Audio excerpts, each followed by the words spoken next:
Good morning, everybody. We're here for the April 5th, 2024 broadcast of Create a World. And for those of you who may be new joining us, Create a World is a broadcast that several of us,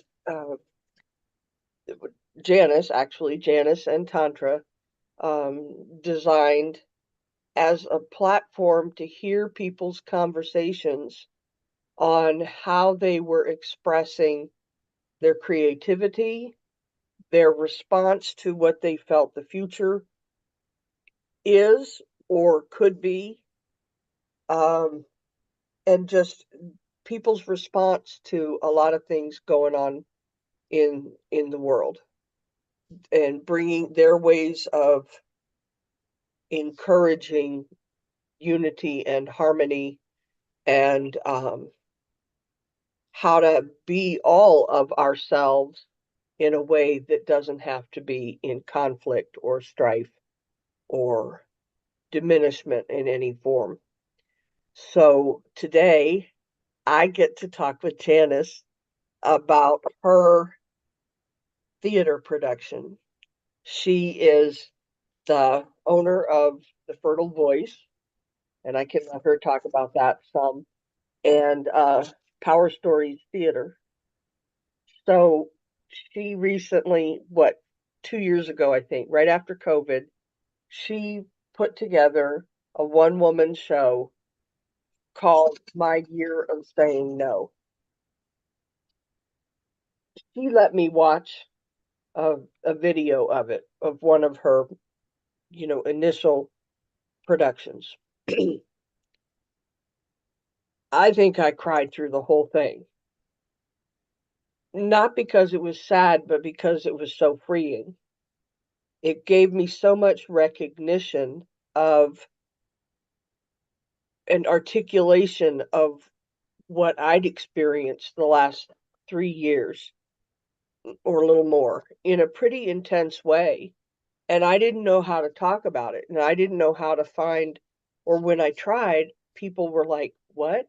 What do you mean? Just some version of pick yourself up from your bootstraps and keep going. And so I didn't have a way to talk about things that I was noticing or felt hit by.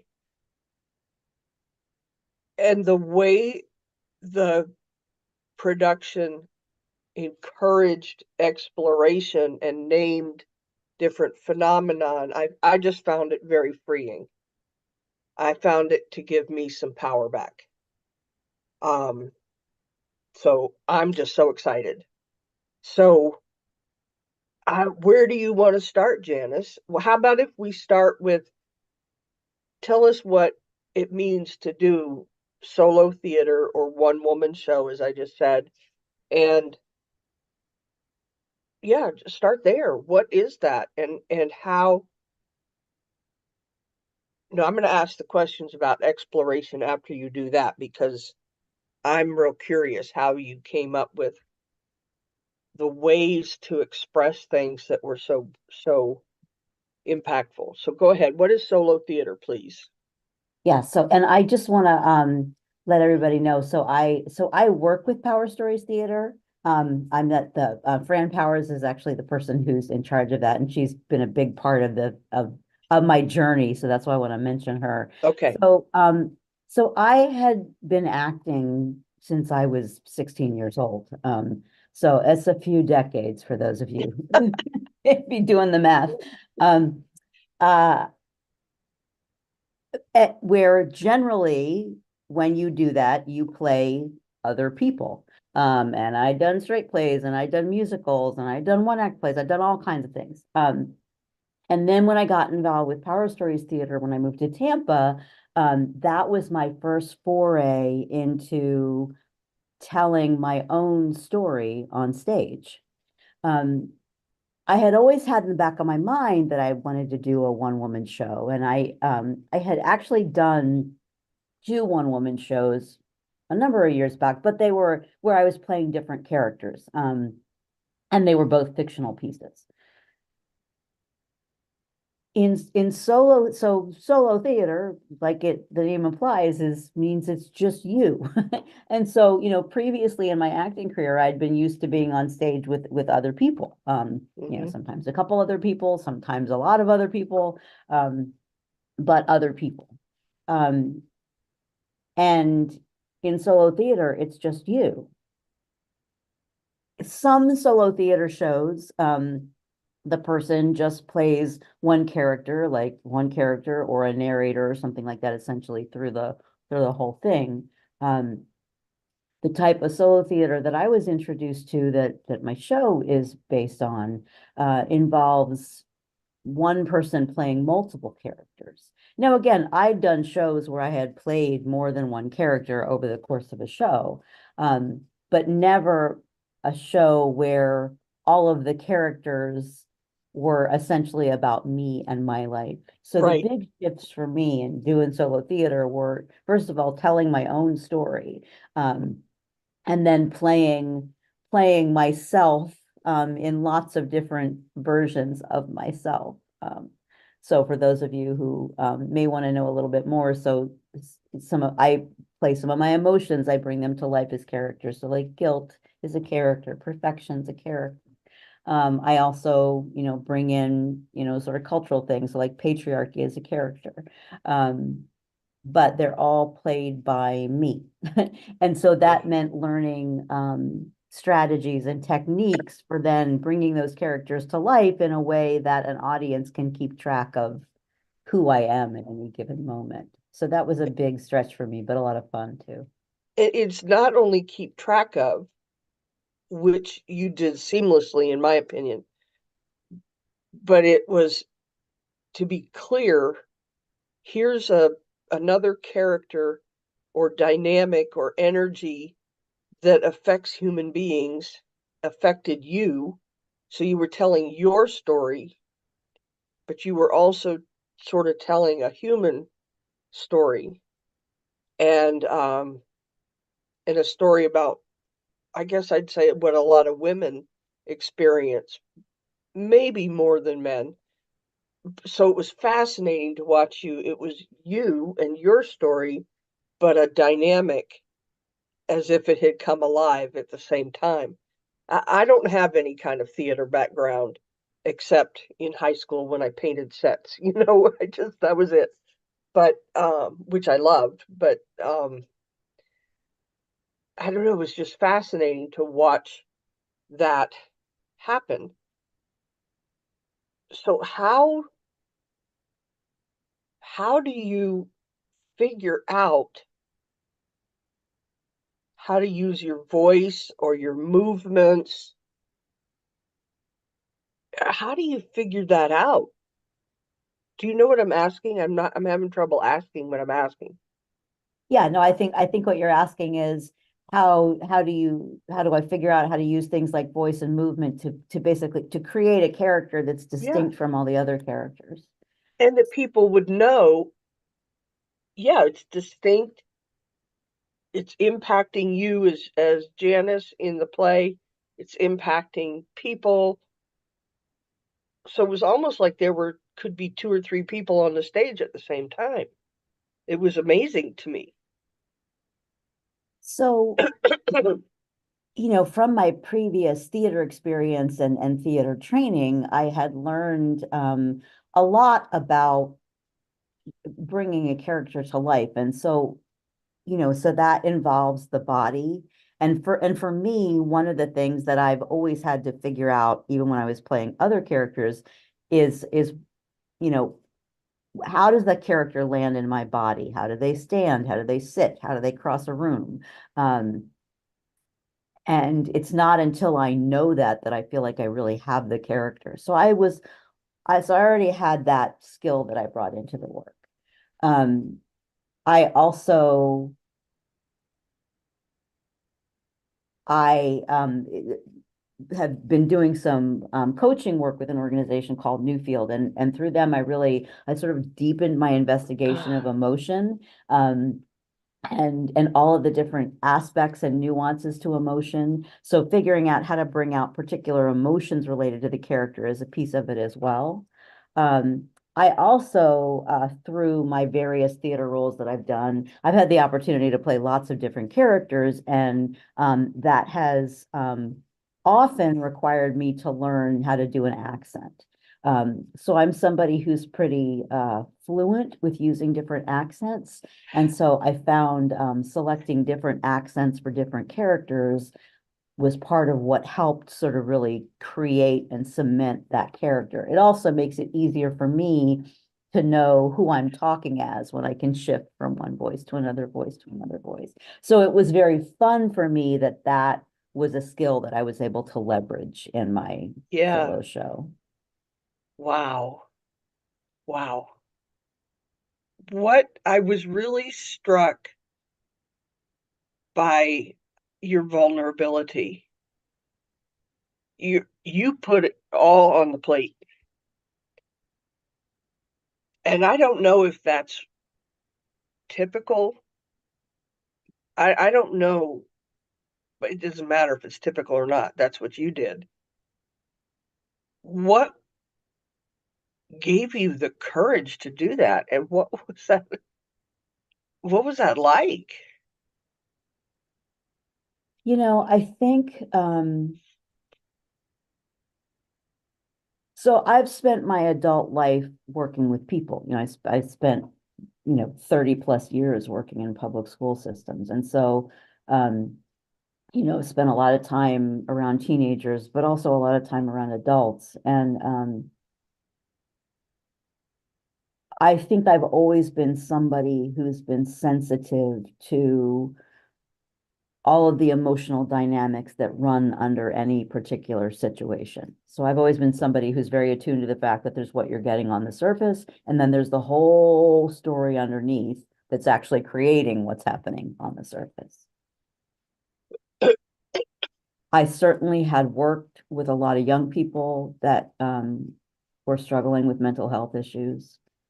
Um, but I think when during the course of COVID, when I realized that I was actually struggling with my own mental health, um, and realized that in our society, and of course, for those of you that don't know, Deb is a therapist and has recently got her PhD. So we we live in a society that still, in my opinion, others people that say that they're having mental health issues. It's like a thing. And I think there's this implication that, oh, well, if you were together enough or you were whatever enough, then you would never run into this. And actually, um, after I'd gone through the whole process of producing my show and performing my show, and I was meeting up with a friend who had also been having some significant mental health struggles. And I said, I realized through this that it's not a question of if somebody will have a mental health struggle in their life. It's just a question of when. It happens to all of us. And I mean, I should say that going into this, I've always been somebody who was fairly free with my truth. I was never somebody to sit in a corner and keep my yap shut. So I had that going for me for this particular venue. But when I realized that there were that there were all these voices in my head that were just taking their pound of flesh and their pound of flesh and their pound of flesh, and how much that was taking me down and how much it had diminished me from who I knew that I was as a person when I was in my full capacity. I just felt like when people are going through this, they need to know they're not alone. And I think that really was what, was what drove me. And for me, when I connect to something that deeply and I realize that it feels so important to me to put the truth out there. That's where my courage comes from, and that's sort of what moves me into the well, I don't care what people have to say. I don't, they can like it, they can not like it. I want other people who are feeling the way I am feeling to not feel alone. Because I feel like when we feel alone, that's when all of the boogeymen in our head can prey on us. And that the very first time we speak aloud something, it begins to set us free. So that really matches too my experience of being so freed up as you were representing all these things, because for 3-4 years I didn't find a way or know of a way to feel heard or articulate. And that's just brilliant, because in my field, um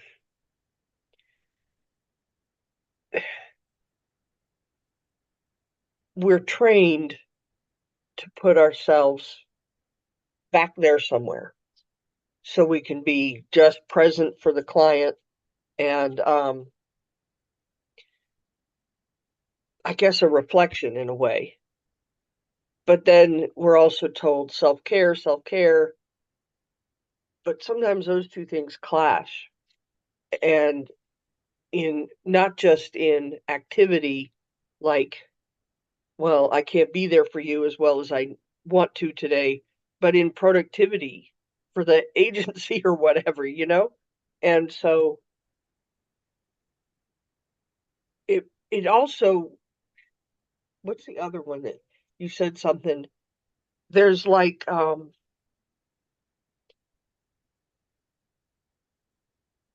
we're not broken. We're not bad or wrong or broken because we have these things going on. We have these things going on.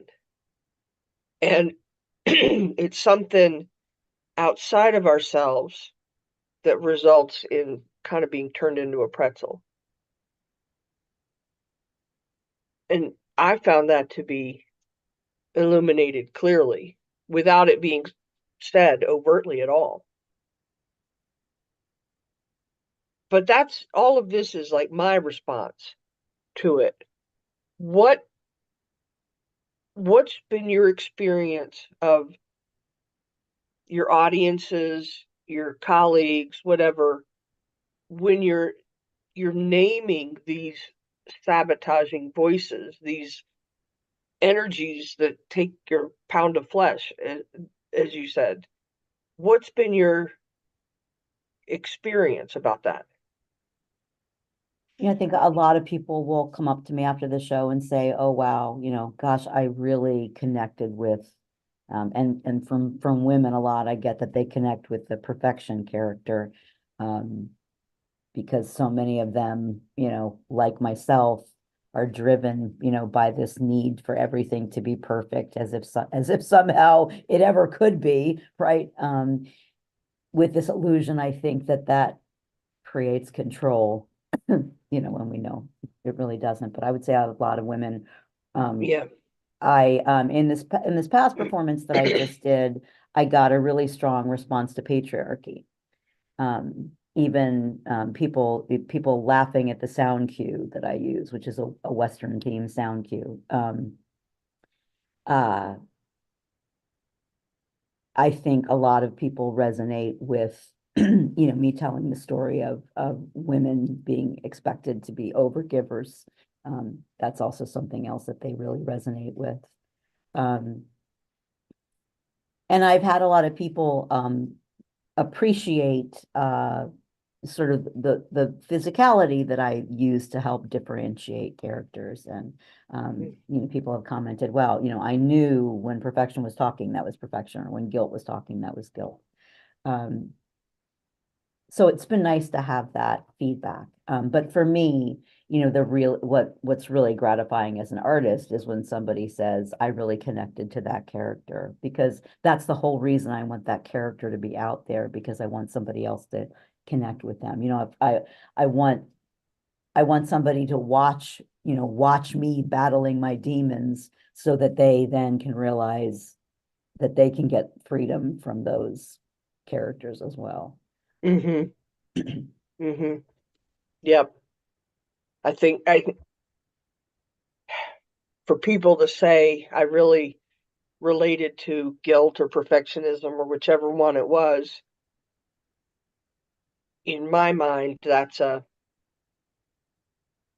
now I have a conscious connection and I can be on the lookout and make creative choices to be free of that.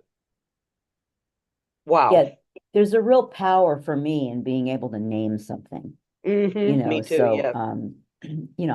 I've been doing some work for the last couple of years with the positive intelligence system, which is another sort of a approach to coaching, and um they might say mental fitness. That's a little masculine a term for me, but but the idea that we have these voices in our heads, they would call them saboteurs, um and that they're not there in our best interest, but they're there. And so what can we learn from them? And so, but so to me, to be able to now when I'm wrapped around the axle about something, I can go, oh, thank you, perfection. Thank you for weighing in. Now you can go sit over there, Thank you, guilt, for reminding me. Thank you, but you can go sit over there. So for me, being able to name these different parts of myself helps me get the distance to as you say, have the creativity and the freedom to make different choices. Well, as you're talking, I think so many of us are so used to being powered by, let's just keep using perfectionism and guilt, or all kinds of different versions of you should be this way. That's like a driver. Mhm. So then what's a bridge to not that? I can hear it when you say, oh, that's perfectionism. Thank you, but no, thank you. We're not going to have that conversation. But then there's a gap. What do people do? What do people, how do people bridge in terms of your, like, even in the world? I don't know if I'm not asking this very well. So let me just stop there. Was the question clear enough? Yeah. So so behind me is my Uh-huh. board that has a lot of the words that I bring up in the show. So yeah, because recognizing the saboteur voices in our head is only half the battle, if you will. It's because the other question is, well, then who am I distinct from that? And definitely one of the things that I realized, it was already chewing on me, but then, working on and writing the show helped me flesh it out even better, that there is this, there's this, right? There's this source essence of me. I mean, we are source, we are creation. There is an aspect of us that is, that internal self that's connected to the divine, that's wise um and sure-footed and compassionate and loving. And so, developing self-compassion has been a huge part of the growth process for Wow. me. Um, because, guilt and perfection and all of those things um want me to not be compassionate to myself. They want me to beat myself up. That's their purpose. And so to say, and of course, having spent years as a teacher, I would never talk to my students the way I talk to Right. myself, and so it's realizing, okay, well, gosh, if you were sitting across from a 17-year-old that was wrestling with this, how would you be talking to them? With a lot more loving and kindness than you're talking with yourself right now. So there's definitely and I really think that self-compassion is countercultural. Um, I think, when you think of all the Americanisms, pick yourself up by your own bootstraps and bada, bada, bada, right? It's everything but self-compassion. Yeah. So developing that and fleshing it out in terms of, what's that mean? Well, it means my needs matter and my creativity matters and my feelings matter. um, that's the sort of the balance point in my show about it's reclaiming those truths, so that I can treat myself with loving kindness. How would you how would you offer someone a new path who feels completely stuck, who can't see, like almost the awareness of being run by patriarchal structures, guilt, perfectionism, all these different shoulds. Um, or, I had clients and families that there were just so many things they had to deal with. They were like buried under all these circumstances. And in a way, being able to see what got revealed in, my year of saying no would almost be, it sounds weird to say, but almost a cruelty. Like now they're jammed in, okay, well, I should not be that. I should not, but there's nowhere to go. What do you do? What do you say to people? I think it's a question of looking at your life, and it's to me, it was almost like, laying cards out in a card game. And there's a point in my show where because the whole my year of saying no, the idea is it's all the various things that I said no to during the course of Right. the first year of COVID. And I had to have a hard look. I mean, I was in a job that was stressing me out, but I couldn't leave it because I needed to pay my bills. Yeah. I was in a relationship that was stressing me out, but I was living with that person, and leaving and finding somewhere else to live in the middle of COVID, especially given health issues for me that were diagnosed during this process. That wasn't an option. Hmm. So I had to look at what I could say no to. And, so I was working as the artistic director at a theater in a volunteer capacity. And it had been kicking my butt for a number of years. And I realized that as hard as it was going to be, and as connected to my identity as that role was, that was a thing I could say no to. And so that was where I had to start, because that was the no that was available to me. So yeah, I think sometimes you have to have hard conversations, and somebody else's no might be a lot smaller than that. It might be something like, well, okay, I know the house needs to be straightened up, but I also need to Yeah. go take a walk. And that is a choice that I can make, so I'm gonna go take the walk. And sometimes I think we have to get down to even what seems like very microscopic choices Yeah. that we can make in any given moment, that give us some ability to feel like we're actually in charge of our own lives. Yeah. That one really pings for me because I got to a point where quite literally I just said, no, I'm not doing the dishes now. I the only reason to do them right now is because of some of those shoulds. And nope, I need to go to bed on time, not do the dishes right now. And here's how I can easily do them in the morning, because I also recognize, like, this is my whole thought process. People would rather, they enjoy a clean sink. We don't have a dishwasher right now. They don't want to see the counter. You know what I mean? So being considerate and choosing that, plus my well-being, it just balanced out. Don't do the dishes now. And that was tiny, but very freeing, very freeing. And then it begins to snowball, or it did for me, began to snowball. Oh, here's an opening. Oh, here's an opening.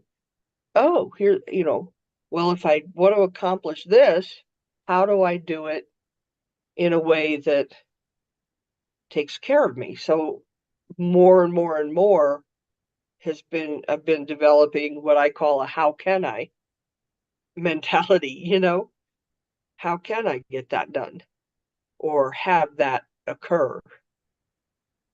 And these other factors as well.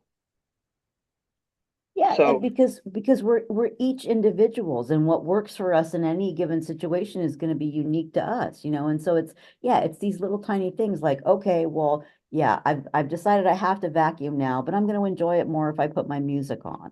right. I mean, even all of these tiny little things, and like you say, when you start doing more and more of them, they have this snowball effect, this positive spiraling.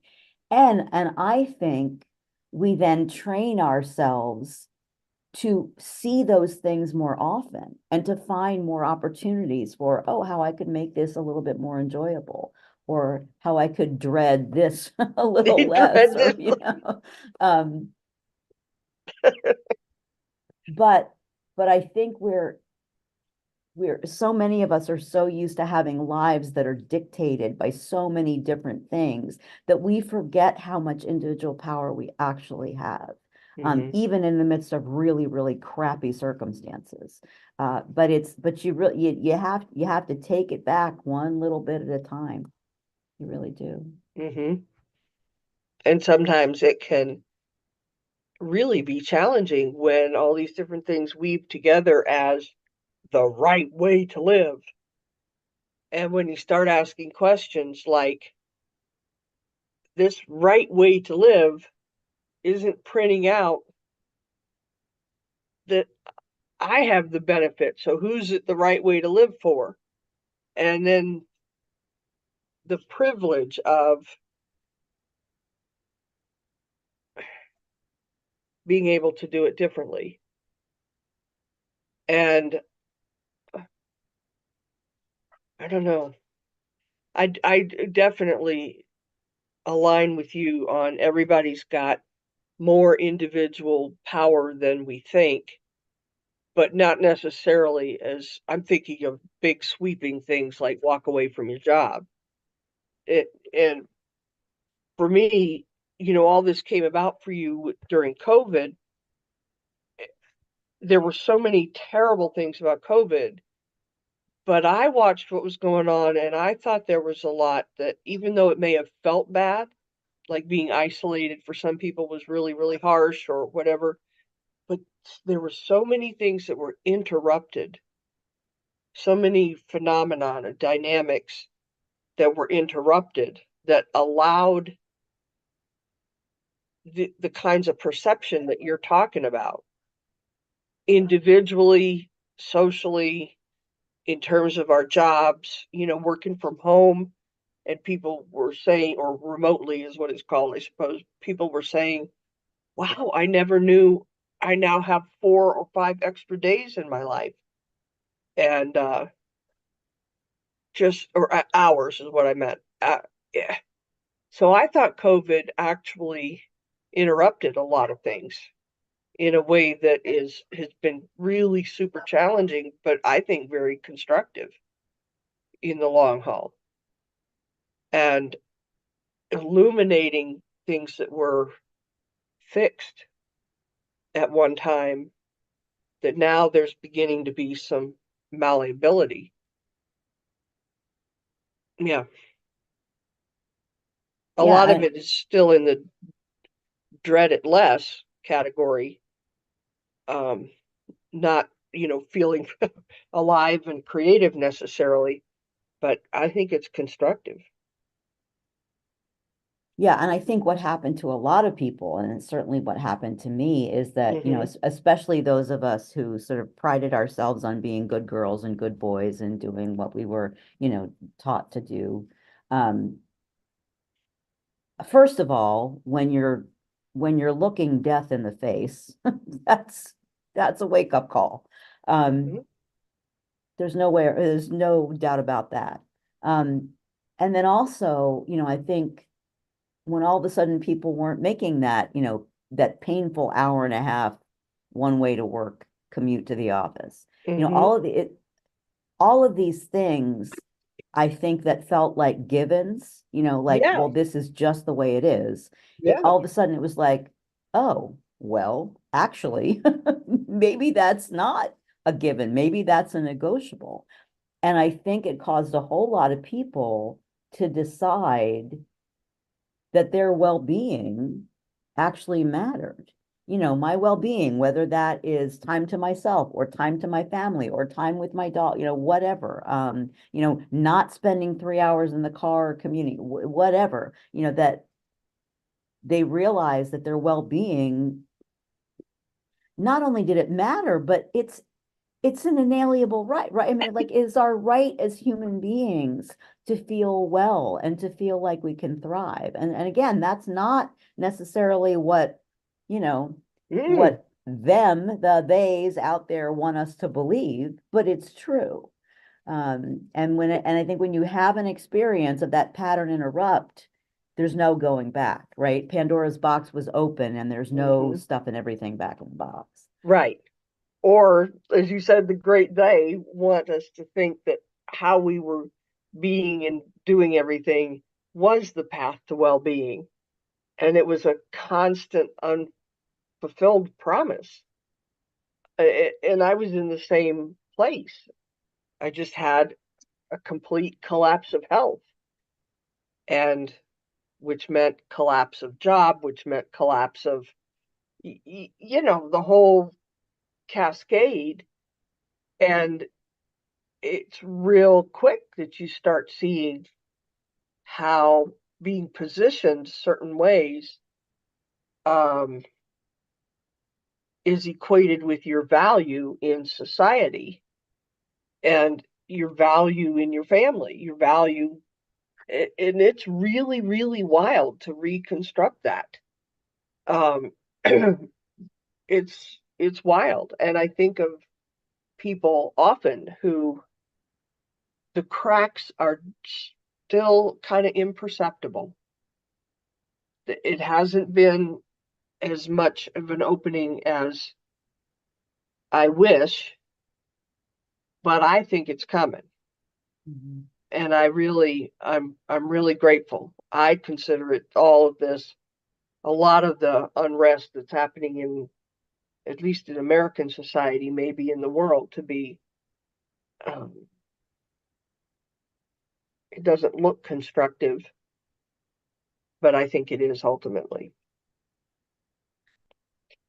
I think Yeah, I want to go ahead, go ahead. no, go ahead.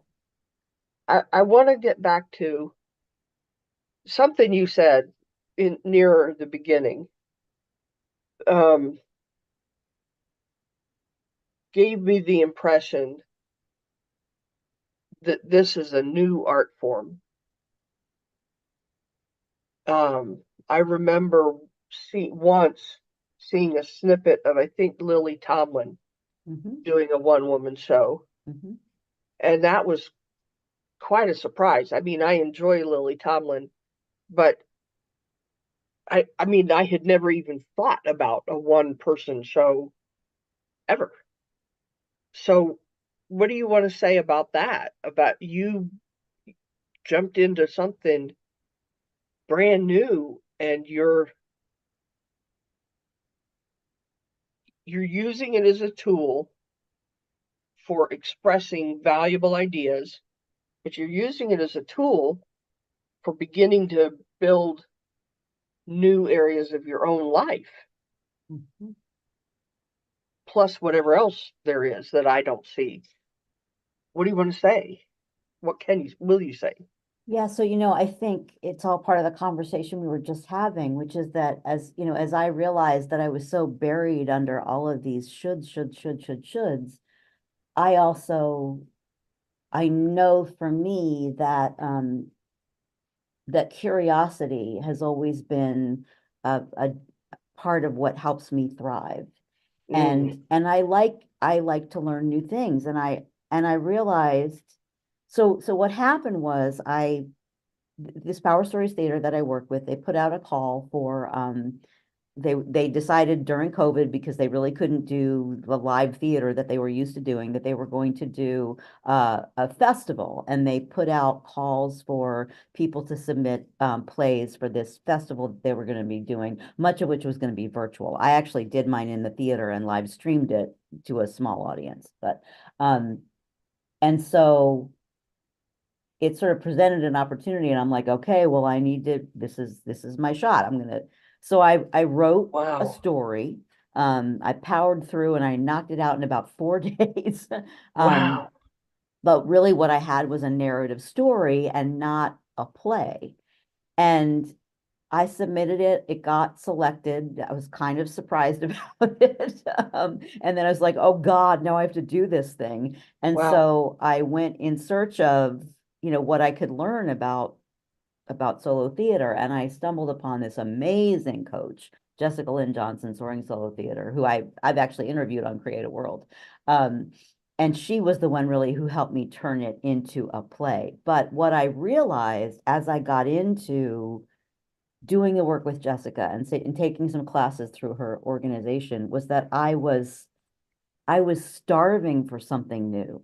Wow. Like my whole being was aching to have some new way, something new to explore, some new way of expressing itself. And I didn't realize how hungry I was for that until I started into the learning process. And I just, because everything felt fun and enjoyable. And like even when Jessica would say to me, okay, we're going to take this whole chunk of script and we're going to turn it from just the story you have, and you're going to turn Zoom into a character.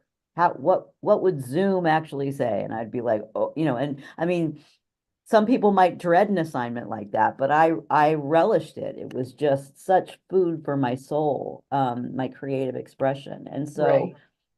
I think that's the other thing, is that as you are releasing what's not serving you, that it's also about, finding the things that do serve you, and letting yourself have more of that. And for me, learning a new creative art form was definitely that. And I'm still learning, because I'm was brand new to solo theater when I started just a couple of years ago. So I'm still learning and I'm still studying, but that's something that I really enjoy and that it feeds me. Um, and I love the flexibility of solo theater. And because I mean, there's all I can do it lots of different ways in lots of different places, and I can pull out a snippet and do it here for this person's meeting because they want, something inspiring, or they want women to be able to let up on themselves or whatever. So I really appreciate the flexibility of the Oh, art wow. form. No, I never thought of that. That's really cool. I never thought about that you could take segments of it, not just because it's your production, but because it could be modular that way. Wow, that's really cool. That is really cool. Aha. Wow. So that's a lot of power, I suppose, that comes from not in the usual way we may think of power, the conventional way, but maybe capacity. No, I like the word power. There's a lot of power that comes from your what you landed on, what you discovered and unveiled for yourself. A lot of power for yourself, a lot of power for contributing to others. Wow. What else would you want to say about that? There's something to be said for doing the thing that you think you can't do. Um, and just, I mean, and definitely I've had loads of, oh my God, I can't do, it's forced me into having to think about things like social media and marketing that I just, that's a major dread for me. But so I've had to face that dread and say, okay, and so, and in the meantime, I've taken some classes and had some conversations with people so that I'm reshaping my relationship to social media, and how I may go, about how I'll Mm-hmm. go about approaching all that and doing all that. The idea that I was the writer, I was the performer, I was the producer, right? Those are normally jobs that are done by different people. But in solo theater, you wear all of these hats at once. And it can be pretty overwhelming at times. But I just had to, figure out strategies and approaches and spreadsheets and, what were going to be all the systems for me to sort of make sure that I did all the things that I needed to do to actually have a show ready to go with audience members in the theater. Um, I just got back from the Los Angeles Women's Theater Festival, Mm-hmm. in its 31st year. And they open with a gala night where they give out a lot of awards. And I performed Friday night. So I was sitting in the audience Thursday night as they're, honoring all their various awardees, and I mean, the accomplishments of these women, I mean, was just amazing. And I definitely went into major imposter syndrome. I'm like, oh my God, what the hell am I doing here in the middle of all these incredibly, Mm-hmm. successful, well-respected people? And so, but I had to work through that, between Thursday night and Friday night. I still had a show to perform on Friday, and I wanted to do the very best that I could. So, it was okay. How are you going to walk yourself through this, Janice? And how are you going to Mm. come to the other side of it? And at which I did, and we had a full house, and it was a great audience, and I had so much fun performing. So, all of these things that we're so afraid are going to take us down, we really are so much stronger than we give ourselves credit for, and so much more able, and so much more loving, and so much more full of life than we give ourselves credit for. So, sometimes just doing the thing that scares you, is the best thing that you can do for yourself. Oh my word, that landed. I that is bound to have been a huge contribution for whoever's listening and watching. But I tell you, it is for me, doing the thing you think you can't do. Because even though, because I'm studying for my licensing exam, and that has been the most, and I've taken it before and didn't pass. And I do think there were factors about, not trying to take it when I wasn't well enough to take it. But it didn't, that what you're calling the imposter syndrome is real. I didn't pass it. Doesn't matter. The truth is, lots of people have taken it multiple times before they pass. And but I don't have all those awards or accomplishments or, you know, and I've been told, well, at your age, you should be in a manager's position or program manager or director of some program. And I said, I don't want that. I'm not interested. That's not my skill set to be an administrator. So, and my supervisor said that to me. And I said, I'm not interested. That's not my skill set. Or I haven't found so all these things where I don't fit the conventional uh, uh, trajectories of people because I'm not officially a therapist yet till I'm licensed. So there's one right there, but I don't fit the trajectory. I didn't have all these certificates and honors and awards and things I did because I was doing a lot of other things while I was going through, but they weren't things that land on a resume. And so what you just said kind of grabbed at that how to mentality that's been growing for me and really reinforced. a lot of things. So if it did for me, I know it did for whoever's watching out there. And I have a choice of sitting here saying, yeah, but you don't understand. Yeah, but yeah. Or I can say, oh, she's right. How can I? That was very affirming. Wow. Thank you, Janice. Sure. And I think that's the thing is that if we can even just give ourselves the privilege of standing in the pause for a minute, like you said, Mm, just that's where the juice is, because it's in that moment, that in that moment that choices are available to us. And if we can just let ourselves hang in that space just a little bit longer than we normally do, things are going to be made available to us that otherwise wouldn't have been available. say more about that because even as you're talking about that, like that could be, I'm not telling you what to do about your show or how to shape it, but I'm listening through the lens of your show. That could be another character. Choose now. Choose now. We don't have Mm-hmm. time. Move it. Move it. Why don't you know now? Why don't you already know? And the pause,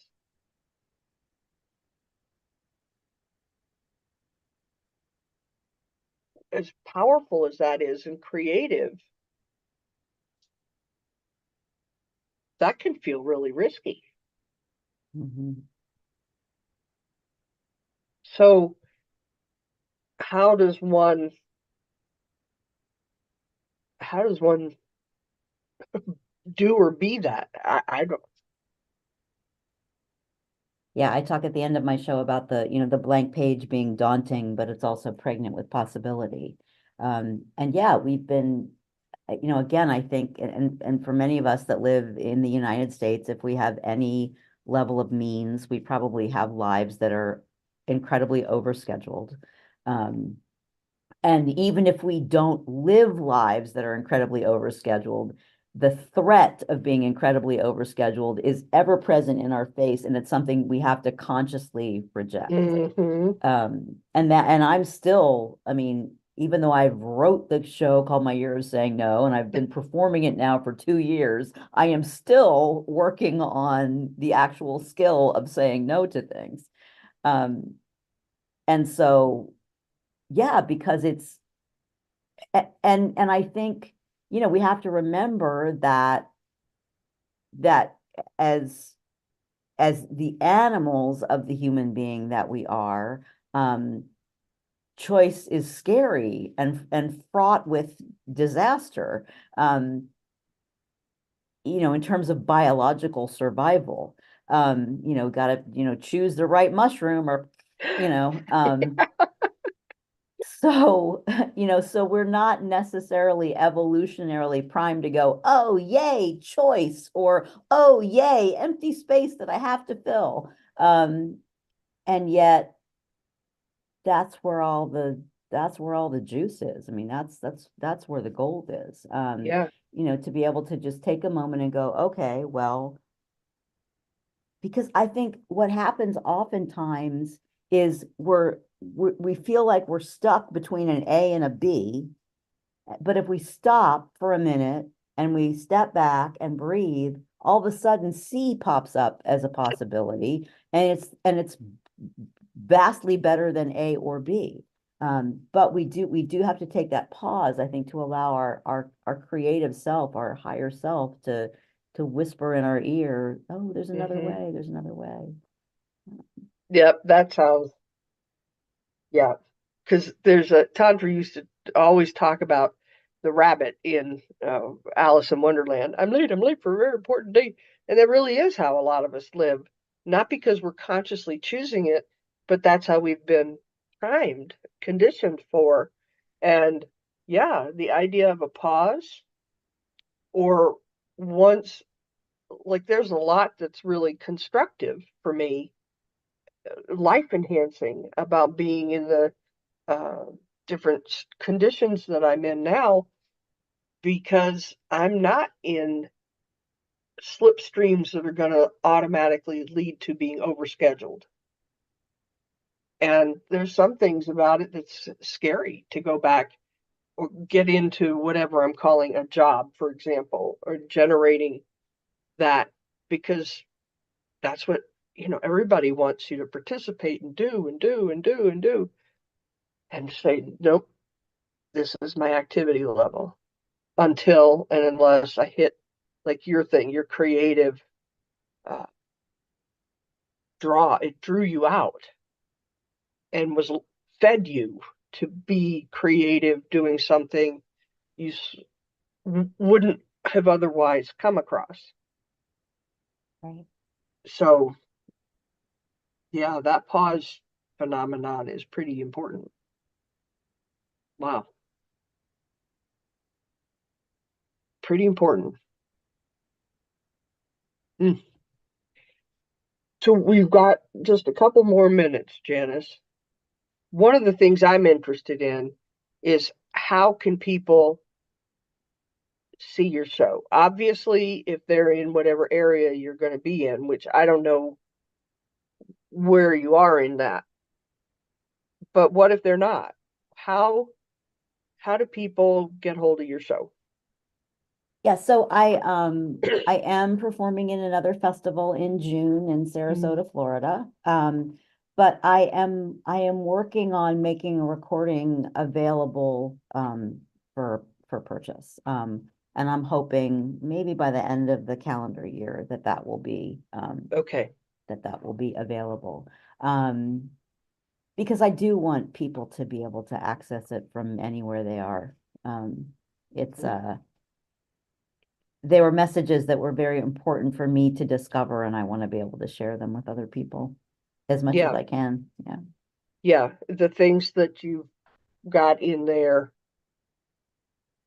there will be a day, I believe, when you'll be able to put it away and say it did its job. Right. But for in the meantime, there's a lot. Even when COVID is a memory, it's still too real right now. Even what has it been, 3 years? Mm-hmm.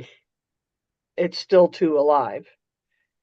And I pick up, just glance at the news, and they're capitalizing on, ooh, this pandemic is coming. Are you ready for this? And they're capitalizing on that. Um, but even when COVID has become a memory, the things that you're talking about are so true. It's not attached to COVID. That was just what activated everything for you. Right. And wow, I just think it's not only enjoyable to watch, it's very profound. Thank you. So And I should also say, if you have a theater, I'm also willing to come to you wherever you are. So, good for you. so that's one of the nice things again about this solo show. It's portable. So, you can always feel free to reach out to me through my website, janicecreneti.com, if you're interested in exploring Brilliant, that opportunity. brilliant. All right. Well, we're pretty much at time. We got like 30 seconds here. So thank you, everybody, for joining us on this broadcast. This has been cool. And I'm so grateful that we got to talk about this and share it out in the world. Because Yeah, me too, Deb. yeah, this was fun. Thank you very, very much. And, see you whenever's next, Janice. Thank you. Okay.